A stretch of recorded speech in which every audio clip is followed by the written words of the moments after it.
it is about this agency that is so special, that keeps you coming back and has kept it going for as long as it has? I think it's the cooperation of all the agencies involved in Chatham County. We work together, and everyone having a stake in this helps and enables us to do our job better. I mean, for both of you guys, you were here from the beginning. I was here from the beginning, yes. You both were in some form. You as an agent, then you left because you could only take Ragan for so long, I understand. But, I mean, what that first day when they said, this is what we want you to do, we want you to be CNT, we want you to be this agency, what was that like for you? Well, it was, at the time, I felt it was an excellent career opportunity. One, because I was a new captain. I made captain in '93, so and then 8 months later I was selected to be over here. Knew what we was going. I had worked in some narcotics for wood trap on street level stuff, but I thought this would be a rather exciting time, and it was a challenge. There were challenges we had in the beginning, but I knew that after a period of time that this was the very best thing for Chatham County, that without having just one law enforcement agency in charge of drug investigations throughout the county, throughout all the municipalities, that when you got operational support from every municipality and every law enforcement agency, that it was really the way to go, the way to do it. You get buy-in, you get cooperation, and you don't have turf battles. So yeah, it was like I said, I knew it was going to be a challenge, but it was one I was ready to do. Yeah. Of course, I had to bring Butch Ward with me and like Izzo with me and things like that. So you know. Other than that, what can we say? But pretty innovative for the time, for very you guys innovative to combine like that. Very innovative. Tomorrow, Russ will be here. He was at one of the divisions behind it. It's just Russ, Spencer Lawton. Spencer can't be here. He had a commitment in Atlanta. But along with Al St. Lawrence, who was very much behind it and was at the forefront of the vision. And David Lyons and Butch Chan. Of course, Butch has passed, but yeah, it was. There was some forward-thinking leaders in the law enforcement community, and so I jumped on the wagon when I could.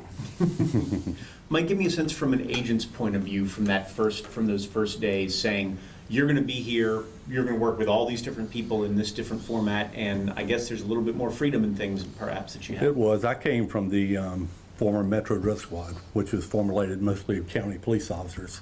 So we were excited to come in and join with the city and the other agencies to work hand in hand. So we look forward to that. We thought that would be a benefit to all of us. Mm-hmm. That first day, did you know sort of what you were walking into, though? Yeah, we kind of did, and we'd worked with a lot of the members in the past. I mean, the city had a trap unit, and we worked hand in hand with them. We weren't together, but we worked a lot with them. So when we got here, we knew a lot of each other, so it worked out.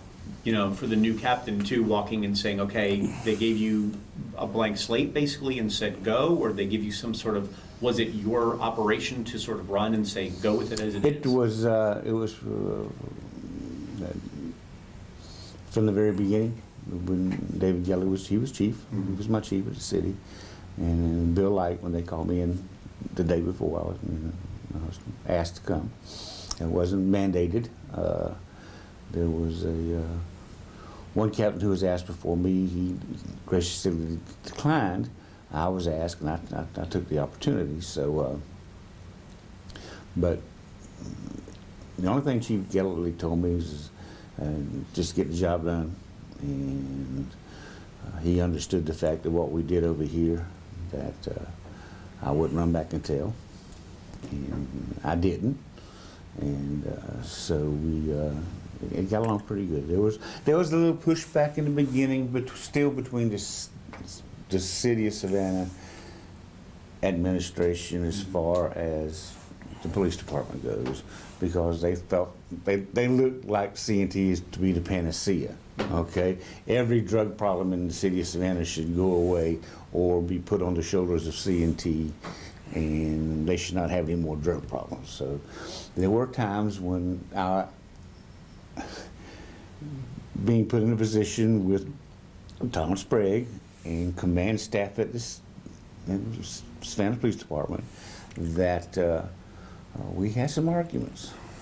We had some precinct captains. So Savannah had only had just 2 years before that, in '92, when they had gone to the precinct system. I remember having battles because some of the precinct captains, and street level drug activity was a lot worse than what it is now. Some of the precinct captains would not allow their patrol officers to keep a corner clean or to approach individuals who were suspected of selling drugs on the corner, because when they ran off, that officer was off his beat for a while, a backup had to come, and they said, oh, that should be CNT's problem in doing this type of stuff with the drugs. So y'all don't do that anymore. No? Then we'd have to have our meetings with the chief and command staff and say, no, it's impossible for CNT to take care of those street level drug problems like that. The departments have to have some responsibility. Precinct captains have to have some responsibility for the street level. So that's why over several years we morphed into where we're now a middle level and an upper level narcotics dealer. And the street corners and all are left. Not left, because we do those on occasion. And especially if an agency or city has potential problems and they come to us, and we really will put an effort in to do a long-term street corner thing. So we help out a lot, but they had to learn to share some of the burden on street level stuff. So there were some knockdown, drag out meetings and actual really rough meetings. So then you question yourself, well, my boss is over there wearing a blue uniform, I'm here with a singing T-shirt on, so there's a little bit of angst there, but it's grown, it's worked, and in a 45-year career, being director of CNT is I think the highlight of my career. Was there one time, there was the angst at the beginning and sort of the settling yourselves, was there one bust or one time when you guys said, okay, now everybody's going to get it? Was there something early on that you did or hit that you guys can think of?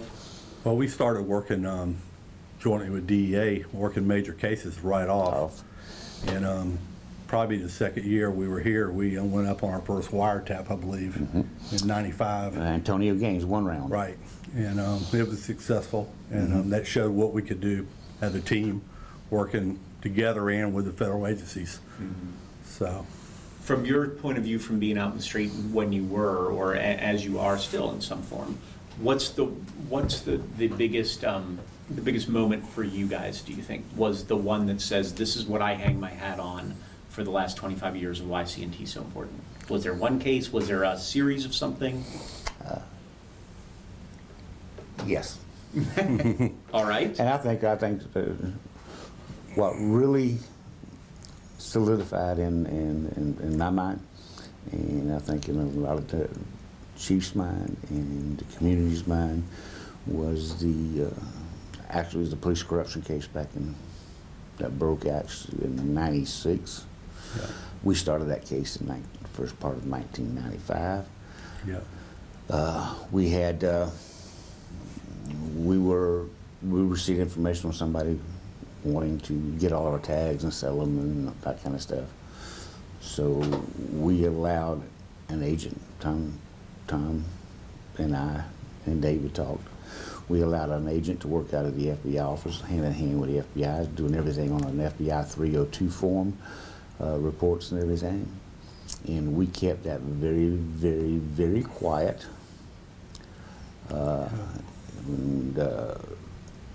We were able to successfully prosecute, I think it was 11 police officers during that sting. We brought in, that was right after New Orleans. One of the undercovers that was brought in from out of town by the FBI was the same one that was used in New Orleans when they had their big corruption thing. So we saw then that, and we saw then that as an investigative function, as a community or and function of law enforcement, that we could investigate our own. We chose to make sure the FBI was a very strong partner and actually took the lead. We had to caution ourselves that we did not want really our local officers doing all of the investigation. We wanted to keep it federal, so people couldn't have access to the information as quickly as with an FOI, keeping it out of the media's hands. You'd have to go through the FBI to get everything.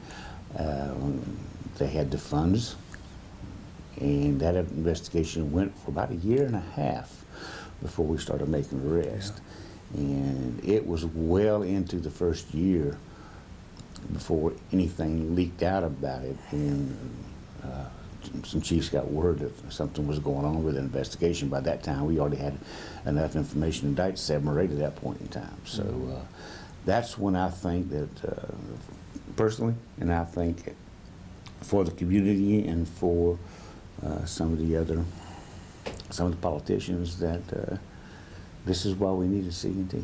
This is why we need a multi-jurisdictional. This is why we need to have buy-in from everybody to be able to. And we indicted Savannah police officers. We indicted sheriff's department people, county officers. So there was a little group that decided they wanted to go out and make money and cover what they thought were dope deals, and so successfully indicted. I think 11 we did. Savannah 11 was what it was called at that point in time. And friends of mine. A lot of them were people that when I was SPD, they worked with me, they worked for me, and just one of those things that they got caught up and got going. So I think that's really, for me, is what turned it around for me. That's if we do an investigation here now, I set the tone whenever I came over, that if we have anything that comes up, we will look at it. We will determine if there's anything there, then we will go to one of our federal partners and we'll say here. And we have successfully done it at CNT. And we've low keyed about it, but we have done it, and they're no longer law enforcement, and they were prosecuted. So. And that undercover aspect from either one of you guys about that's really been the key to so much of what you do, and that ability to have some of that autonomy to step back and say, we're not police, we're not county, we're all together as one, and we can cover a lot of things. Right, we work as one over here. We've had the ability to have a lot of impact with some major cases over here. We have the resources and the support to do it. And I think a lot of the cases that we have investigated has impacted this area as far as the violence and the drug distribution. So. But that's not the easiest thing either. I mean, the guys and people that you have here, that's a challenge to do what they're doing. It's very challenging for them to do what they do. We have been fortunate over the years and have had some dedicated young men and women, and smart young men and women. I mean, I can walk over to if I walk over to our wiretap room, T3 room now, and there's be an agent over there with 3 or 4 years experience that can explain everything on the computer and everything, all the links and all the phones and all the downloads and all this and everything else you have to do. It goes right over the top of my head, but hey buddy, I'll send you to school, you learn it, and we use confiscated assets to purchase the equipment, and it works just fine. And we save the county, we save the community, and we save the taxpayers. Just a little sidebar. Mm-hmm. If I need 50 brand new computers to swap out, and because they're getting old, to swap out, I don't have to put them in my budget. Okay, every other department has budget, use taxpayers' monies, whatever. We do it. We get the price of them. I have seized asset money in the confiscated funds account. We write up a proposal to spend to replenish our computers, and boom, we take it through our channels, and commission approves it, and it doesn't cost taxpayers. It's dope money that we've taken from dope dealers. They pay it. Our special service vehicles that we use, it's all paid. taxpayers. $200-something for a wiretap room. To build it from the ground up, to furnish it, all paid for by seized asset drug money. At the schools I was talking about, the technical schools, all paid for, seized asset money, though we don't have to, because police budgets can't handle that type of expense, you know? So that was a really good thing, because one, we have saved taxpayers money, and you know, don't mind spending dope dealers' money. Convicted dope Because dealers' that may be money. the thing too, is for every news release you guys put out, you've got 5 others that you've taken money off the street for dope dealers or something else. Absolutely. And then it goes right back in, and you're using that money to your advantage. Yeah. And the cases we're making is also, they're accepted in federal court. The U.S. Attorney's Office works closely with us for the cases we're investigating. So the reputation of CNT has helped us to be able to work jointly with the federal government and get cases prosecuted in federal court. Many of in fact, almost all of our wire cases have gone through federal court. Yeah. The U.S. Attorney's Office, when our agents apply and write wiretap affidavits, they go through our Superior Court judges. The U.S. Attorney's Office we have not been turned down in the last 10 years that I know of by a U.S. attorney. When they want to take our cases, every one of our affidavits has been approved through them. Because there's different rules for the U.S. Attorney's Office and everything else, but they'll take ours and go. Yeah. And we can get an affidavit turned around a lot quicker than they can, because the agents here have to do the affidavit. It has to go to the U.S. Attorney's Office here. It has to go from the U.S. Attorney's Office here, Department of Justice, Department of Justice back here, make changes, then back, come back and two. None of ours have had to do that. We write them with the help of our attorneys, our 2 local state attorneys. They're signed over here, just ADAs, and we go from there. And we indict them state. They come right back in and do an indictment on the federal level, and we haven't lost one yet. With every high-price lawyer that comes out of Atlanta hasn't beat us yet on one of our affidavits. Talk to me a little bit about the guys on the street and what they mean to this program over the years, the ones that you've had come through, and from whoever's point of view, from both y'all's, but because whether you've been on the street, and now you've got these guys who really have to give their all, give their time, and hide a lot of things to make it work. The fact is that when Mike was a new agent and a little bit dope, I worked on the street with trap and all. What we did back in those days would not pass the microscope that these kids have to do now. Okay, juries want video cameras. Juries want DNA evidence. They want fingerprints and everything else. So the equipment that we have, and that these young agents, male and female, that in the preparation for the case has to be much better than what we did back in the day. You have to have surveillance video, you have to have audio recordings, you have to have this to make the cases what they are now. And these individuals, these young kids coming on, they love it. There's and it takes a special breed to be a narc. I got to tell you, you got to be a little bit crazy, to be honest with you. I mean, you walk into a place you walk into a stash house where they're cutting dope on the table, and you're there to buy an ounce, or you're there to buy a gram, and you look in the corner, and there's rifles in the corner, and there's guns all over the place, and you keep it cool and get a good audio, get a good video, and everything else. You have to have a lot of intestinal fortitude to do that, and it's a very, very dangerous. Now they go out. When they go out, they're covered. Believe me, there's probably a small invasion force close by that if something were to happen for an extraction, we're able to do that. But it takes a special person to walk in there without a vest on or anything else, and with a T-shirt on, and say, hey, I'm picking up some dope, and boom, that's it. So. Yeah. Mike, talk about the guys a little bit, and what that means and what they mean to CNT in the last 25 years. Well, these guys, they have a strong skill set when it comes to the technology. that we're using now. They have equipment that we didn't even think about back when I started in '89 working drugs. So they have that ability to use that equipment.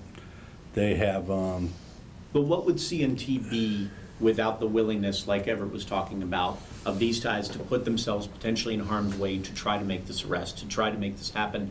I mean, they're, as you said, it's a different breed. they're the backbone of this unit. I mean, we couldn't do it without them. I mean, they're risking their lives sometimes out here. They're very brave, both the men and women, and they do things a lot of officers really wouldn't want to do. And you know, this unit survives because of their efforts, basically. They don't ride a beat for 8 or 12 hours and go home. I've seen times on cases that they come in and we may tell them to make sure they have a change in clothes or whatever with them. They may not go home for 3 days. For instance, not long ago with the 600 pounds of weed and cocaine, information was received early that afternoon that they were sitting on their behinds on surveillance, watching certain items in certain places for 12, 14 hours, and just waiting till it happened. And they were on dopers time. They had to wait till it happened.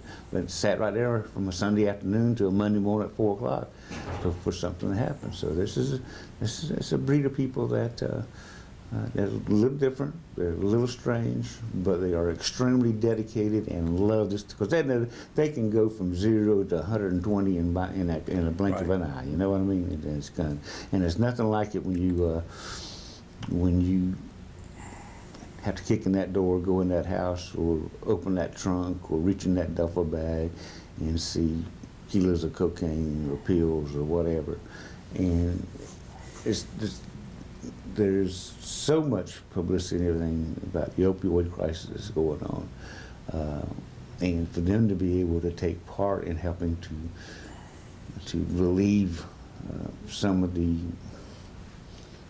I say deaths or what, I hate to say deaths, but the fact is that some of the work they do takes licensed killers off the street without a diversion unit. They take licensed doctors, put them in the penitentiary, people who have sold under color of their white coats, and kill people, actually kill people. So there's so many facets, there's so many things from street level to the mid-level, the upper level, to diversion, to the money laundering aspect of it, to the international aspect of it, where it's crossing from Mexico and coming in, and it's coming from California over, coming from Atlanta. And so there's so much intrigue in being able to take a case now and follow it, then boom, that's what these kids love, and they jump on it and dearly love it.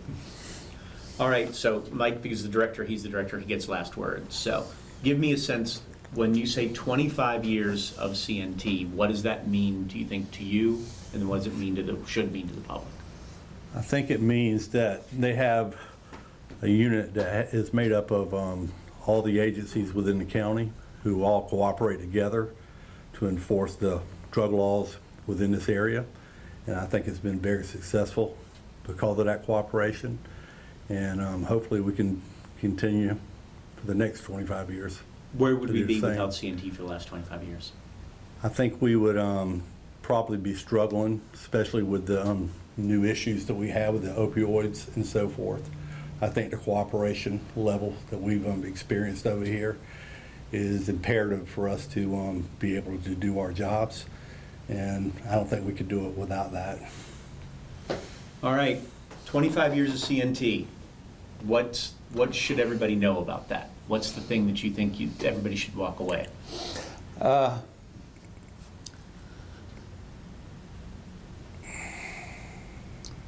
Citizens of this county should be extremely grateful that there was a group of men in law enforcement and county government that decided 25 years ago to take a different approach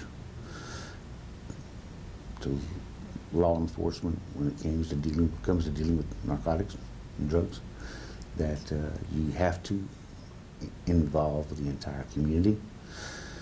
You have to involve the entire justice system. You have to put DAs over here that are accessible 24 hours a day, that actually report out of this office, and takes the entire county to do that.